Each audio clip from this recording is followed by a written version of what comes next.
So first, I would like to thank you for meeting me to answer my questions. I would like to be pleased to ask you some more musical questions on the Full of Secrets, Umaguma and Atomic Mother. You often say that this Full of Secrets was a kind of matrix for a lot of other pieces. It was first the diagram. Yes, well, we did do a diagram for Source Full of Secrets. I couldn't draw it now. I have no idea what it looked like, but I think the significant thing about it was that we did actually have a plan, that there were 3 movements to it, that there was this introductory section with a lot of there was some interesting sort of experiments, I think. We did quite a lot of things trying to beat a cymbal and then dipping it into water, which gives you a very odd sort of sound. And we also did a lot of very close miking.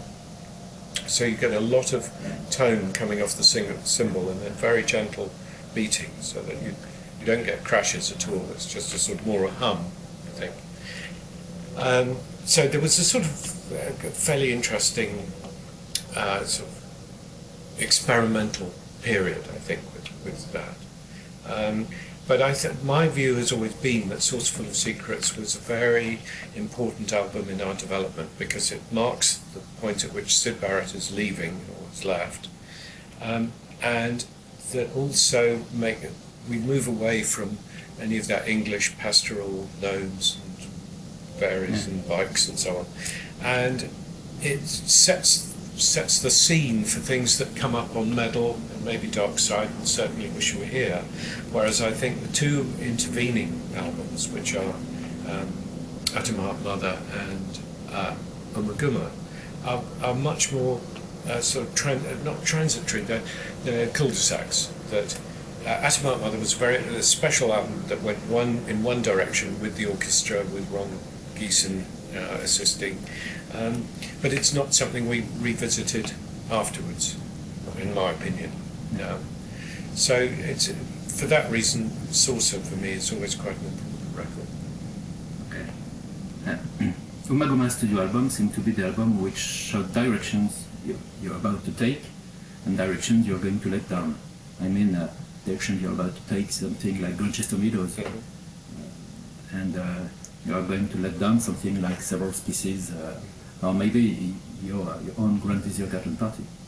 Well, I think the significant thing with Umaguma is that for me, it shows really that the band operates better when it works together than when we work as individuals.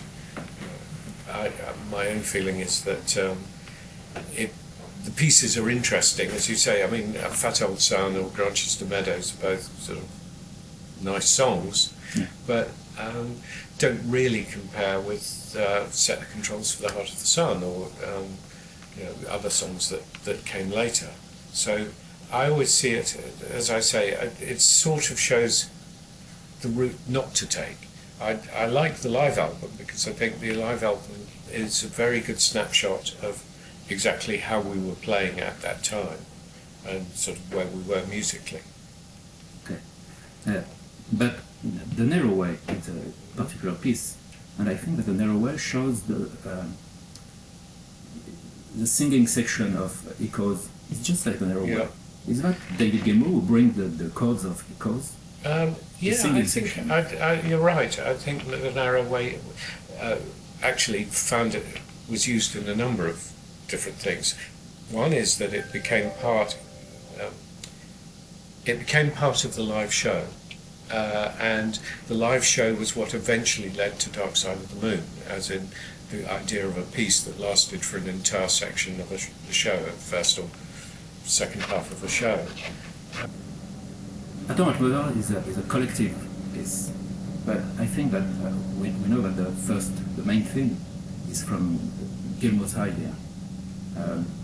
I think that Mother 4 is from an improvisation, collective improvisation. It sounds like Careful to me, on the beginning of Careful, only a drum on a hit and the voices. And I think that Funky Dunk is an improvisation too. It's not. I mean, it was that was written very much by Ron Geeson, as far as I remember, because it's a choral. I mean, as far as I remember, it's a whole sort of choral section, and I think that was very much Ron's input. I mean, he did a lot of other things as well in terms of arrangements and so on, but the idea of using a choir to sing this sort of it's almost a percussion part, really, or elements of it are, was I think very much a Ron Geeson. But the last part of So Full of Secrets, sometimes called Celestial Voices, was played with horns and choir in 1969. It played with a... With choir and horns. Oh yes, that's right. It was at the Albert Hall, I think. Yeah.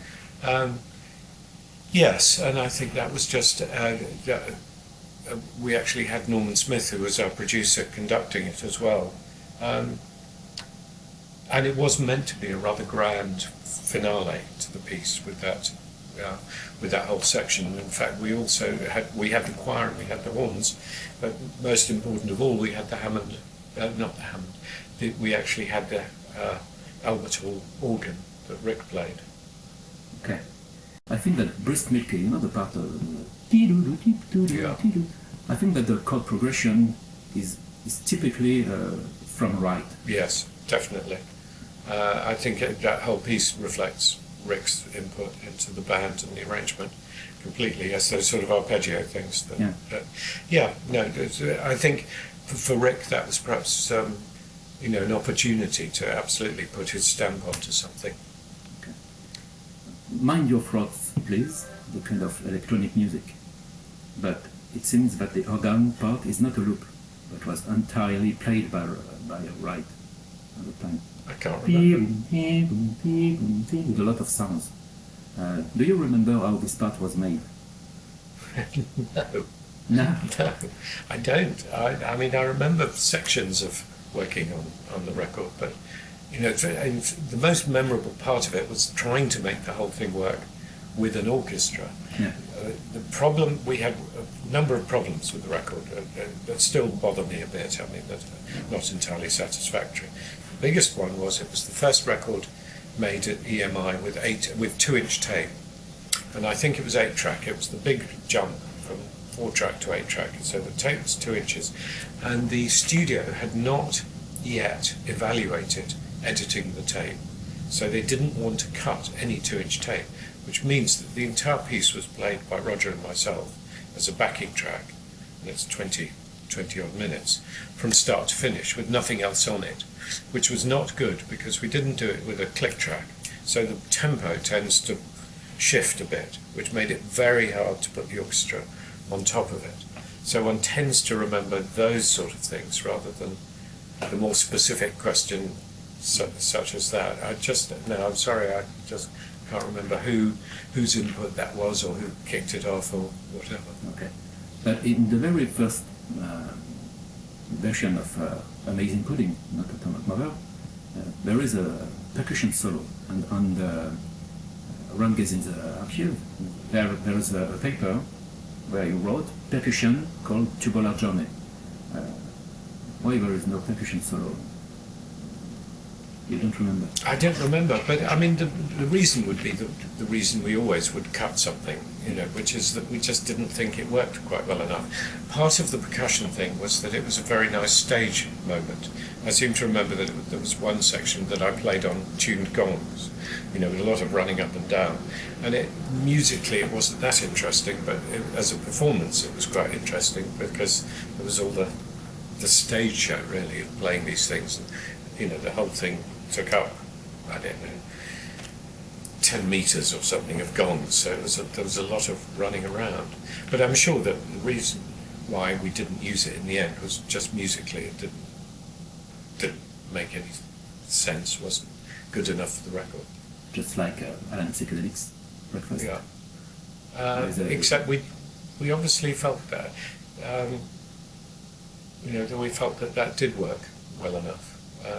When we did Alan's Psychedelic Breakfast as a live piece, I think we did something very different. We used elements of it. We had we had a percussion part in that, where where a table was built on stage with a lot of hammering in time, and that was part of the, part of the piece was the construction of the table. But again, that wouldn't work on the record. It would just sound like a lot of people banging hammers. But it worked on stage. Okay, just like our sound objects. Yeah, it's same problem, that actually there were elements in it that were musical, but there was too much that just never went anywhere. It was more or less experimenting with sounds and not actually developing any music.